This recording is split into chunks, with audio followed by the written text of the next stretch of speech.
ಓಂ ಶಾಂತಿ. ಇಂದಿನ ದಿನಾಂಕ 29/7/2024. ಪ್ರಾರ್ಥ ಮುರಳಿ ಬಾಪ್ತಾದ ಮಧುಬನ. ಮಧುರ ಮಕ್ಕಳೇ, ನಿಮಗೆ ಜ್ಞಾನ ರತ್ನಗಳನ್ನು ಕೊಡಲು, ಮುರಳಿಯನ್ನು ತಿಳಿಸಲು ತಂದೆಯು ಬಂದಿದ್ದಾರೆ. ಆದ್ದರಿಂದ ನೀವು ಮುರಳಿಯನ್ನೆಂದು ತಪ್ಪಿಸಬಾರದು. ಮುರಳಿಯೊಂದಿಗೆ ಪ್ರೀತಿ ಇಲ್ಲವೆಂದರೆ ತಂದೆಯೊಂದಿಗೆ ಪ್ರೀತಿ ಇಲ್ಲ. ಪ್ರಶ್ನೆ: ಎಲ್ಲದಕ್ಕಿಂತ ಒಳ್ಳೆಯ ಕ್ಯಾರೆಕ್ಟರ್ ನಡವಳಿಕೆ ಯಾವುದು? ಯಾವುದನ್ನು ನೀವು ಜ್ಞಾನದಿಂದ ಧಾರಣೆ ಮಾಡುತ್ತೀರಿ? ಉತ್ತರ: ನಿರ್ವಿಕಾರಿಗಳಾಗುವುದು ಎಲ್ಲದಕ್ಕಿಂತ ಒಳ್ಳೆಯ ನಡವಳಿಕೆಯಾಗಿದೆ. ನಿಮಗೆ ಜ್ಞಾನವು ಸಿಗುತ್ತದೆ. ಇಡೀ ಪ್ರಪಂಚವು ವಿಕಾರಿಯಾಗಿದೆ. ವಿಕಾರಿ ಎಂದರೇನೆ ಚಾರಿತ್ರ್ಯಹೀನ. ತಂದೆಯು ನಿರ್ವಿಕಾರಿ ಪ್ರಪಂಚವನ್ನು ಸ್ಥಾಪನೆ ಮಾಡಲು ಬಂದಿದ್ದಾರೆ. ನಿರ್ವಿಕಾರಿ ದೇವತೆಗಳು ಚಾರಿತ್ರ್ಯವಂತರಾಗಿದ್ದಾರೆ. ತಂದೆಯ ನೆನಪಿನಿಂದಲೇ ಈ ನಡವಳಿಕೆಯು ಸುಧಾರಣೆಯಾಗುತ್ತದೆ. ಓಂ ಶಾಂತಿ. ಮಕ್ಕಳೇ, ನೀವು ವಿದ್ಯಾಭ್ಯಾಸವನ್ನೆಂದು ತಪ್ಪಿಸಬಾರದು. ಒಂದು ವೇಳೆ ವಿದ್ಯೆಯನ್ನು ತಪ್ಪಿಸುತ್ತೀರೆಂದರೆ ಪದವಿಯಿಂದಲೂ ತಪ್ಪಿಸಿಕೊಳ್ಳುತ್ತೀರಿ. ಮಧುರಾತಿ ಮಧುರ ಆತ್ಮೀಯ ಮಕ್ಕಳು, ಎಲ್ಲಿ ಕುಳಿತಿದ್ದೀರಿ? ಈಶ್ವರೀಯ ಆಧ್ಯಾತ್ಮಿಕ ವಿಶ್ವವಿದ್ಯಾಲಯದಲ್ಲಿ. ಮಕ್ಕಳಿಗೆ ಇದು ಸಹ ತಿಳಿದಿದೆ. ಪ್ರತಿ 5,000 ವರ್ಷಗಳ ನಂತರ ನಾವು ಈ ವಿಶ್ವವಿದ್ಯಾಲಯದಲ್ಲಿ ದಾಖಲಾಗುತ್ತೇವೆ. ತಂದೆಯೂ ಆಗಿದ್ದಾರೆ, ಶಿಕ್ಷಕನೂ ಆಗಿದ್ದಾರೆ, ಗುರುವೂ ಆಗಿದ್ದಾರೆ. ಹಾಗೆ ನೋಡಿದರೆ ಗುರುವಿನ ಮೂರ್ತಿಯೇ ಬೇರೆ, ತಂದೆಯದು ಬೇರೆ, ಶಿಕ್ಷಕರದ್ದು ಬೇರೆ ಇರುತ್ತದೆ. ಆದರೆ ಈ ಮೂರ್ತಿಯು ಒಂದೇ ಇದೆ. ಆದರೆ ಮೂವರು ಆಗಿದ್ದಾರೆ. ಅರ್ಥಾತ್ ತಂದೆಯೂ ಆಗುತ್ತಾರೆ, ಶಿಕ್ಷಕನೂ ಆಗುತ್ತಾರೆ, ಗುರುವೂ ಆಗುತ್ತಾರೆ.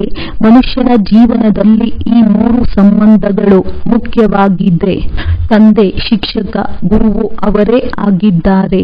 3 ಪಾತ್ರವನ್ನು ತಾವೇ ಅಭಿನಯಿಸುತ್ತಾರೆ. ಈ ಒಂದೊಂದು ಮಾತುಗಳನ್ನು ತಿಳಿದುಕೊಳ್ಳುವುದರಿಂದ ನೀವು ಮಕ್ಕಳಿಗೆ ಬಹಳ ಖುಷಿಯಾಗಬೇಕು. ಮತ್ತು ಇಂತಹ ತ್ರಿಮೂರ್ತಿ ವಿಶ್ವವಿದ್ಯಾಲಯಕ್ಕೆ ಅನೇಕರನ್ನು ಕರೆದುಕೊಂಡು ಬಂದು ದಾಖಲು ಮಾಡಬೇಕು.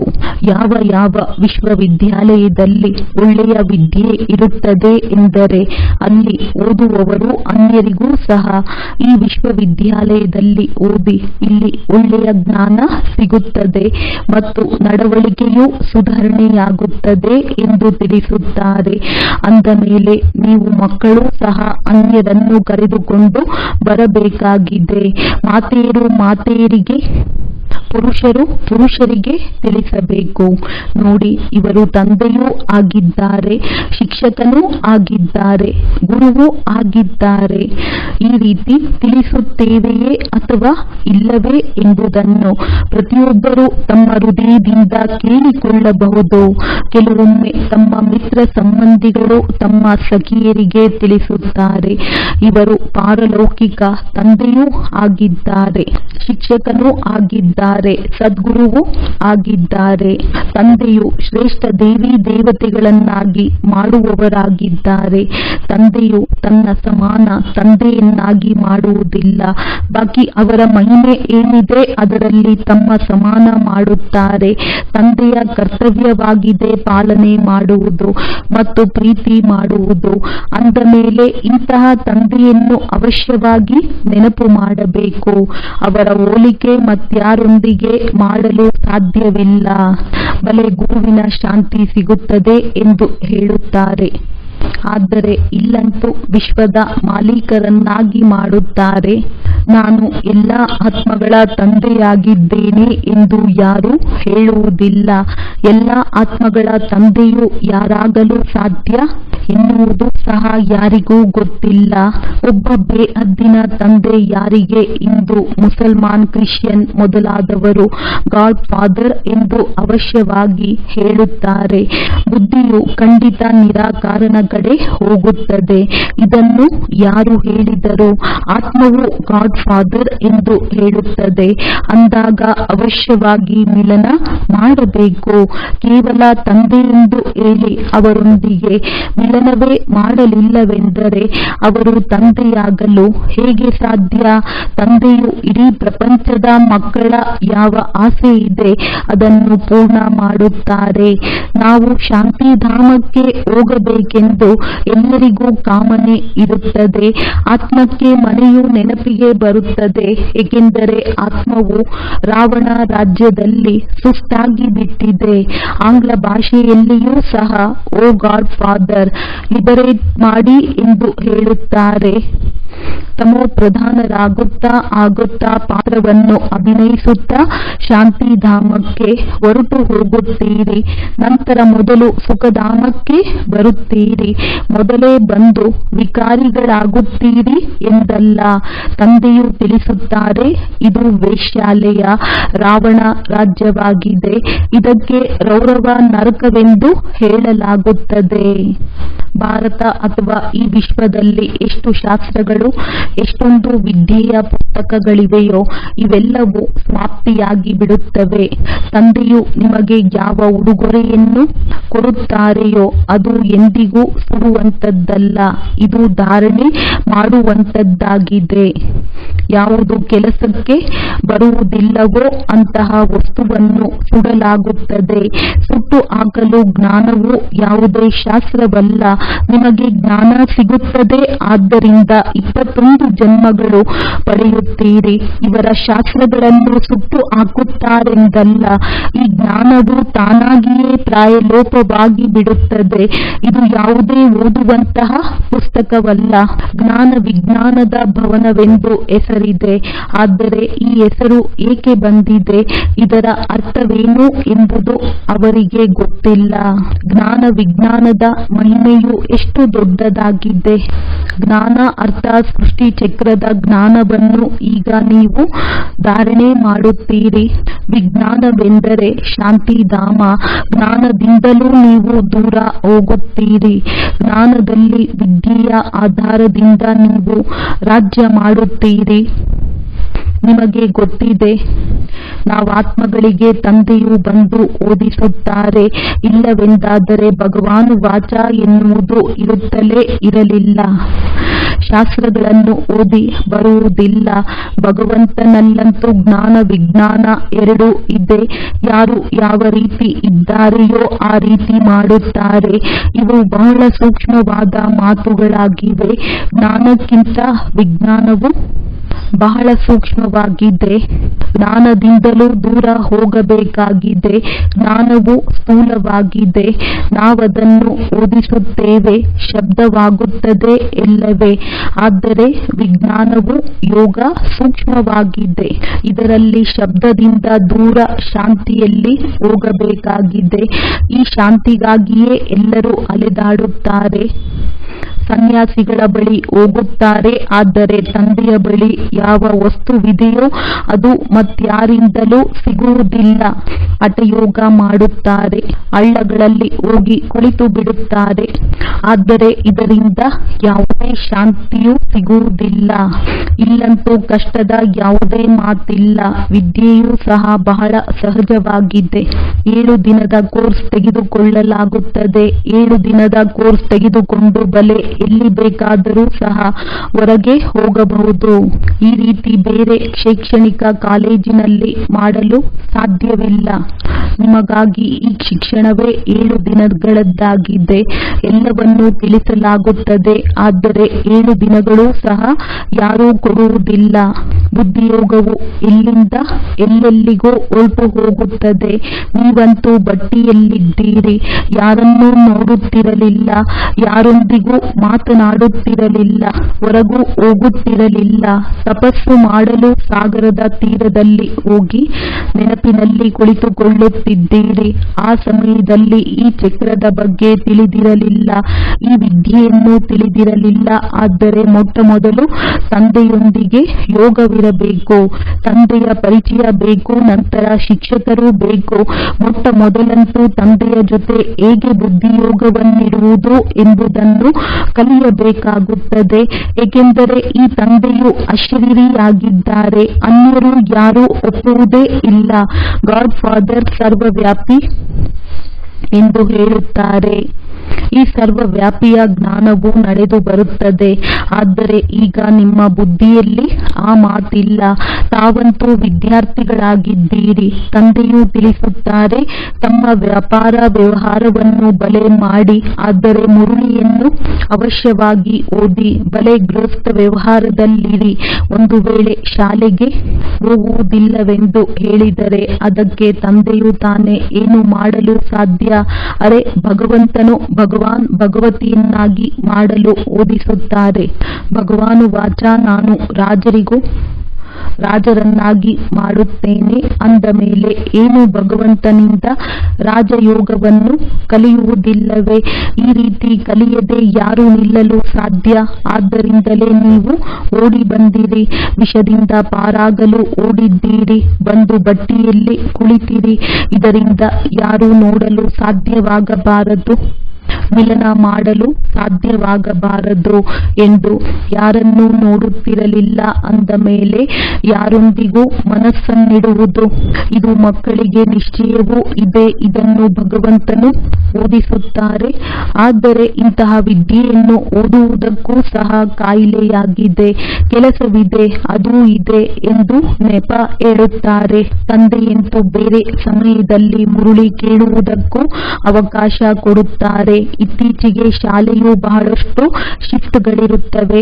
ಇಲ್ಲಿ ಯಾವುದೇ ಹೆಚ್ಚಿನ ವಿದ್ಯೆಯಂತೂ ಇಲ್ಲ. ಕೇವಲ ತಂದೆ ಮತ್ತು ರಾಜ್ಯಭಾಗ್ಯವನ್ನು ತಿಳಿಯಲು ಒಳ್ಳೆಯ ಬುದ್ಧಿಯೂ ಬೇಕು. ಅಲಫ್ ಮತ್ತು ಬೇ ಇವೆರಡನ್ನೂ ನೆನಪು ಮಾಡಿ ಎಲ್ಲರಿಗೂ ತಿಳಿಸಿ. ತ್ರಿಮೂರ್ತಿಯನ್ನಂತೂ ಅನೇಕರು ರಚಿಸುತ್ತಾರೆ, ಆದರೆ ಮೇಲೆ ಶಿವ ತಂದೆಯನ್ನು ತೋರಿಸುವುದಿಲ್ಲ. ಅಂದ ಮೇಲೆ ಗೀತೆಯ ಭಗವಂತ ಶಿವ ಇವರ ಮೂಲಕವೇ ಜ್ಞಾನವನ್ನು ತೆಗೆದುಕೊಂಡು ವಿಷ್ಣುವಾಗುತ್ತಾರೆಂದು ಮನುಷ್ಯರಿಗೆ ಅರ್ಥವಾಗುತ್ತದೆಯೇ? ರಾಜಯೋಗವಾಗಿದೆಯಲ್ಲವೇ? ಈಗ ಇದು ಬಹಳ ಜನ್ಮಗಳ ಅಂತಿಮ ಜನ್ಮವಾಗಿದೆ. ಎಷ್ಟು ಸಹಜ ತಿಳುವಳಿಕೆಯಾಗಿದೆ. ಯಾವುದೇ ಪುಸ್ತಕಗಳು ಕೈಯಲ್ಲಿಲ್ಲ. ಕೇವಲ ಒಂದು ಬ್ಯಾಡ್ಜ್ ಇದ್ದರೂ ಸಾಕು. ಅದರಲ್ಲಿ ತ್ರಿಮೂರ್ತಿ ಚಿತ್ರವಿರಲಿ. ಇದರ ಬಗ್ಗೆ ತಿಳಿಸಬೇಕು. ತಂದೆಯು ಹೇಗೆ ಬ್ರಹ್ಮರವರ ಮೂಲಕ ವಿದ್ಯೆಯನ್ನು ಓದಿಸಿ ವಿಷ್ಣು ಸಮಾನರನ್ನಾಗಿ ಮಾಡುತ್ತಾರೆ. ನಾವು ರಾಧೆಯಂತೆ ಆಗಬೇಕೆಂದು ತಿಳಿಯುತ್ತಾರೆ. ಕಳಸವಂತೂ ಮಾತೆಯರಿಗೆ ಸಿಗುತ್ತದೆ. ಅಂದರೆ ರಾಧೆಯ ಬಹಳ ಜನ್ಮಗಳ ಅಂತಿಮದಲ್ಲಿ ಅವರಿಗೆ ಕಳಸವೂ ಸಿಗುತ್ತದೆ. ಈ ರಹಸ್ಯವೂ ಸಹ ತಂದೆಯು ತಿಳಿಸುತ್ತಾರೆ. ಮತ್ಯಾವುದೇ ಮನುಷ್ಯ ಮಾತ್ರರು ತಿಳಿದುಕೊಂಡಿಲ್ಲ. ನಿಮ್ಮ ಸೇವಾ ಕೇಂದ್ರದಲ್ಲಿ ಅನೇಕರು ಬರುತ್ತಾರೆ. ಕೆಲವರು ಒಂದು ದಿನ ಬರುತ್ತಾರೆ, ಮತ್ತೆ 4 ದಿನ ಬರುವುದೇ ಇಲ್ಲ ಅಂದಾಗ ಅವರನ್ನು ಕೇಳಬೇಕು, ಇಷ್ಟು ದಿನ ಏನು ಮಾಡುತ್ತಿದ್ದೀರಿ? ತಂದೆಯನ್ನು ನೆನಪು ಮಾಡುತ್ತಿದ್ದೀರಾ? ಸ್ವದರ್ಶನ ಚಕ್ರವನ್ನು ತಿರುಗಿಸುತ್ತಿದ್ದೀರಾ? ಯಾರು ತಡವಾಗಿ ಬರುತ್ತಾರೆಯೋ ಅವರಿಂದ ಬರೆಸಿಕೊಂಡಾದರೂ ಕೇಳಬೇಕು. ಕೆಲವರು ವರ್ಗಾವಣೆಯಾಗಿ ಹೋಗುತ್ತಾರೆ, ಅಂದರೆ ಅವಶ್ಯವಾಗಿ ಯಾವುದೋ ಸೇವಾ ಕೇಂದ್ರದವರಾಗುತ್ತಾರೆ.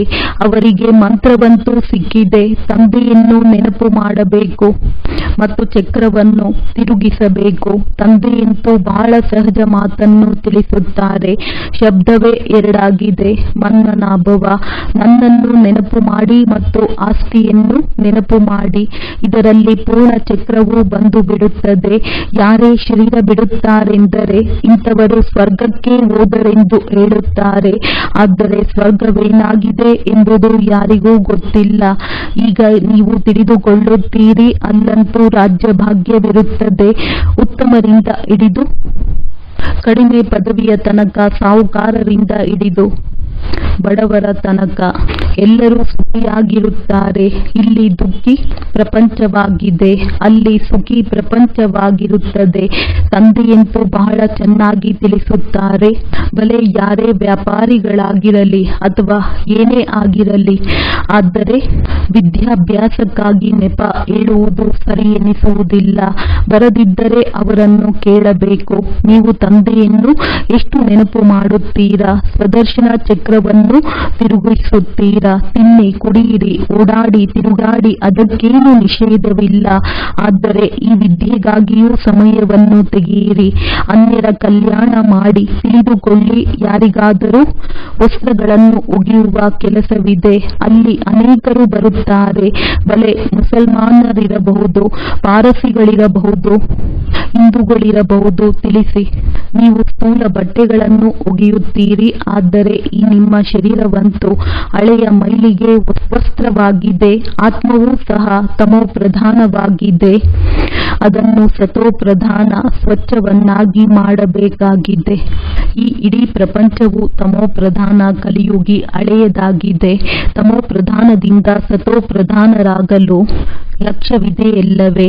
ತಿಳಿದುಕೊಳ್ಳಿ ಅಥವಾ ತಿಳಿದುಕೊಳ್ಳದಿರಿ, ಮಾಡದೇ ಇರಿ, ಅದು ನಿಮ್ಮಿಷ್ಟ. ನೀವು ಆತ್ಮರಾಗಿದ್ದೀರಲ್ಲವೇ? ಆತ್ಮ ಅವಶ್ಯವಾಗಿ ಪವಿತ್ರವಾಗಿರಬೇಕು.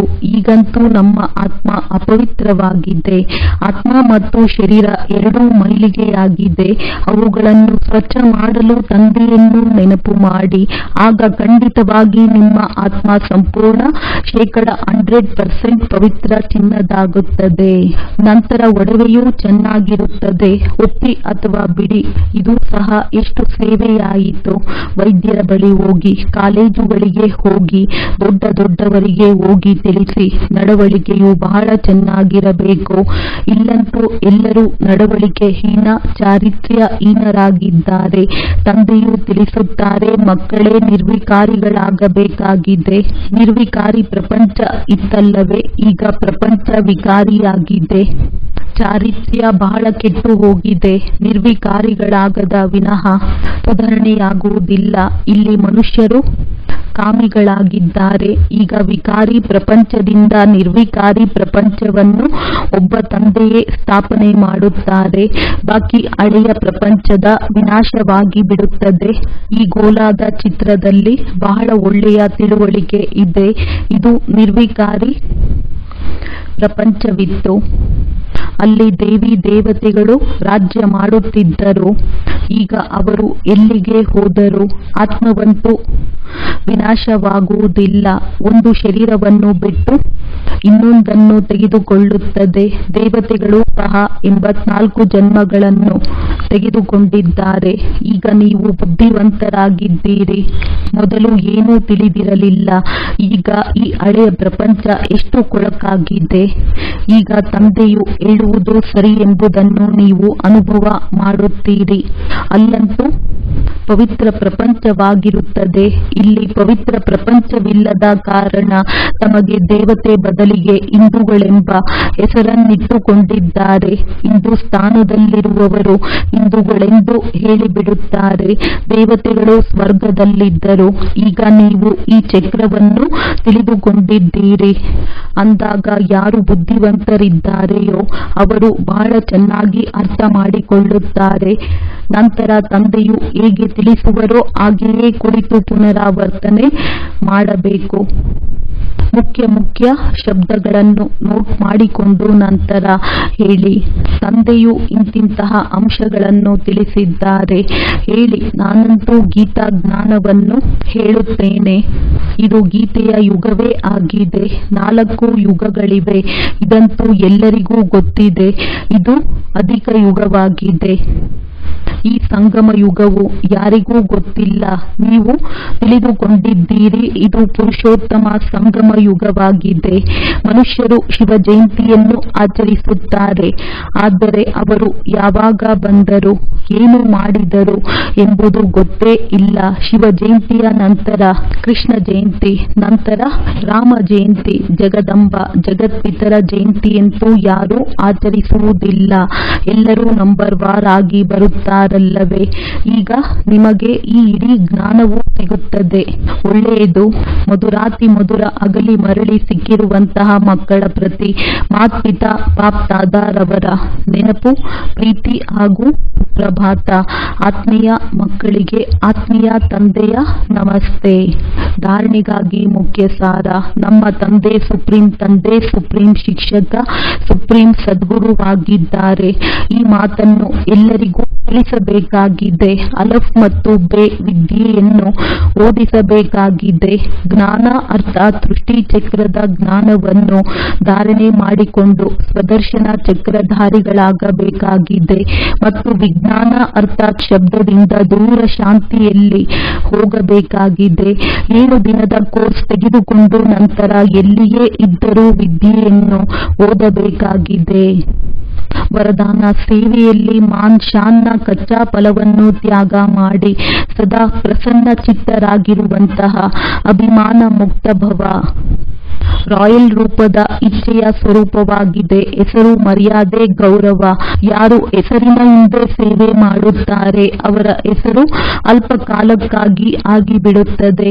ಆದರೆ ಶ್ರೇಷ್ಠ ಪದವಿಯಲ್ಲಿ ಹೆಸರು ಹಿಂದೆ ಉಳಿದು ಬಿಡುತ್ತದೆ. ಏಕೆಂದರೆ ಕಚ್ಚಾ ಫಲ ತಿಂದು ಬಿಡುವರು. ಕೆಲವು ಮಕ್ಕಳು ಯೋಚಿಸುತ್ತಾರೆ, ಸೇವೆಯ ಫಲಿತಾಂಶದಲ್ಲಿ ನನಗೆ ಮರ್ಯಾದೆ ಸಿಗಬೇಕು ಎಂದು. ಆದರೆ ಇದು ಮಾನ ಅಲ್ಲ, ಅಭಿಮಾನವಾಗಿದೆ.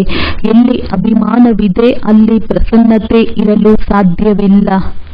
ಆದ್ದರಿಂದ ಅಭಿಮಾನ ಮುಕ್ತರಾಗಿ ಸದಾ ಪ್ರಸನ್ನತೆಯ ಅನುಭವ ಮಾಡಿ. ಸ್ಲೋಗನ್: ಪರಮಾತ್ಮ ಪ್ರೀತಿಯ ಸುಖದಾಯಿ ಉಯ್ಯಾಲೆಯಲ್ಲಿ ತೂಗಾಡಿದರೆ ದುಃಖದ ಅಲೆ ಬರಲು ಸಾಧ್ಯವಿಲ್ಲ. ಒಳ್ಳೆಯದು. ಓಂ ಶಾಂತಿ.